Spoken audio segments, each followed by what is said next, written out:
그러면 두 번째 종목으로 가볼까요? 이번에는 유튜브 종목입니다. 유튜브에서 얼주가님께서 남겨주신 종목이네요. 장호에코님 반갑습니다 라고 하시면서 원익 IPS 갖고 계시네요. 원익 IPS 반도체 장비죠. 매수 가격이 45,100원이고요. 비중은 10%입니다. 매수가 이상 갈 수 있을지 이광무 전문가님한테 진단 좀 부탁합니다 라고 하셨거든요.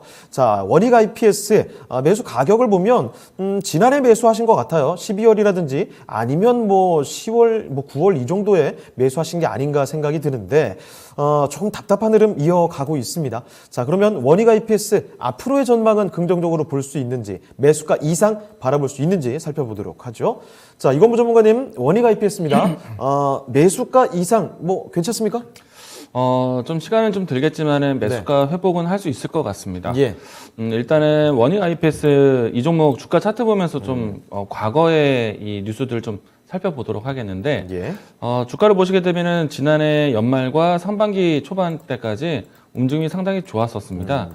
이때 당시에는 전체적인 반도체 업황 개선에 대한 기대감도 가졌었고, 예. 그리고 원익 IPS 같은 경우에는 디스플레이 산업도 같이 하고 있기 때문에 디스플레이에 대한 이 삼성 디스플레이와 결속 관계가 좀 더 확대되는 기대감을 좀 가지고 있었습니다. 예. 우선은 이제 반도체 영역 내에서는 하반기, 지난해 상반기 이후에 2분기 또 3분기 시기 때는 하반기에 좀 전망이 좀 어려울 수 있겠다라는 측면으로 해서 반도체 장비 회사들이 좀 조정을 보였었고요. 예. 여기에서 원익 IPS도 상승세를 멈추긴 했었는데 추가적인 하락이 좀 더 깊었습니다.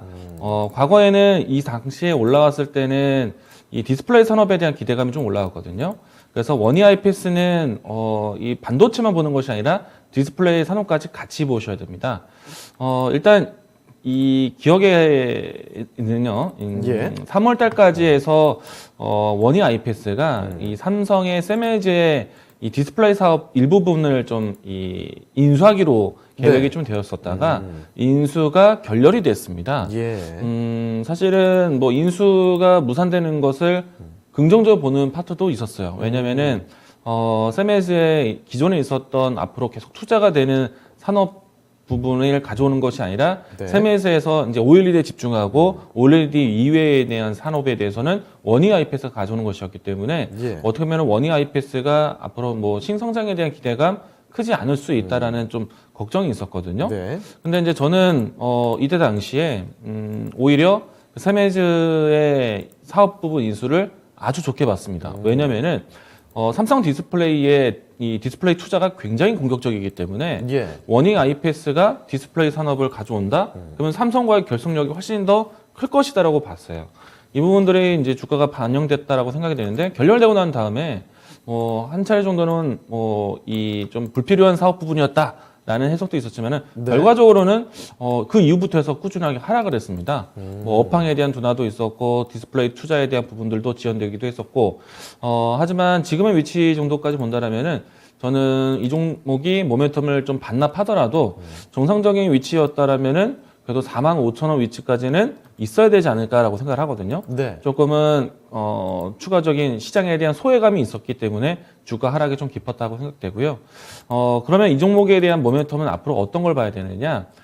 장비에 대한 모멘텀을 갖고 왔었기 때문에 반도체 장비 투자에 대한 기대감을 가져와야 되고요. 두 번째는 앞에서 디스플레이에 대한 선반영을 했었던 모습처럼 디스플레이 산업에 대한 투자 기대감을 가져와야 돼요. 근데 그 부분들이 아직 해소가 되진 않을 것 같습니다.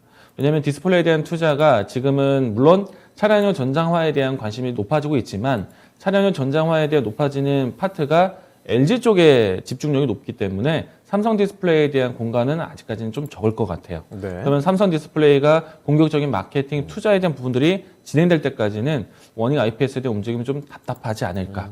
저는 근데 반도체 산업만 봤을 때는 무난하게 45,000원대 움직이면 어렵지는 않을 것이다라고 생각합니다. 그래서 지금은 이 종목은 좀 들고 가자라고 얘기를 드리는데 충분히 시장에 소외 현상 나왔고 좀 오랜 기간 동안 빠졌기 때문에 저는 뭐 충분히 저점이다라고 생각을 합니다. 네. 다만 이제 올라왔을 때 45,000원 이상으로 넘어가기 위해서는 디스플레이 이야기도 같이 나와야 되지 않겠는가. 혹은 반도체에 대한 파이프라인 투자에 대한 부분들이 작년, 재작년처럼 공격적으로 나와야 될 것 같아요. 지금은 물론 이제 삼성전자조차도 해외 현지 증설에 대한 부분들로 해서 시각을 좀 옮겨가고 있거든요. 국내 예. 증설보다는 해외 증설에 대한 부분들을 좀 더 집중할 것을 보고 있기 때문에 아무래도 장비 위치에서는 조금은 먼 거리죠. 어려울 수도 있기 때문에 조금은 이 원익 IPS가 움직이는 데 있어서는 조금은 답답할 수 있다라는 것. 이 부분 참고했었으면 좋겠고요. 예. 다만 이제 원익 IPS가 만들고 있는 장비들은요.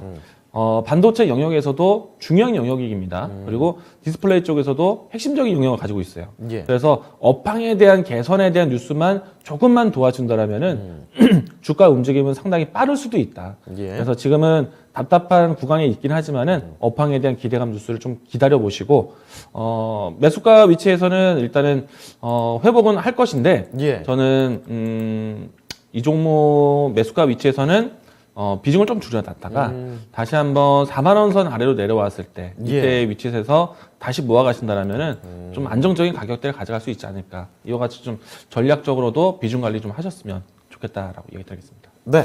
반도체나 뭐 디스플레이 쪽 이 업황 관련된 뉴스가 들어오게 된다면 이 매수가 정도까지는 큰 문제는 없을 것 같네요. 자, 원익 IPS 그렇지만 매수하신 가격 정도에서는 비중을 좀 줄여 놓으시고요. 지금 가격 말고 4만 원 아래 정도에서 다시 잡아가시는 게 어떨까 이런 의견도 남겨주셨습니다. 자, 원익 IPS 참고를 해보셨으면 좋겠네요. 얼주가님의 원익 IPS였습니다.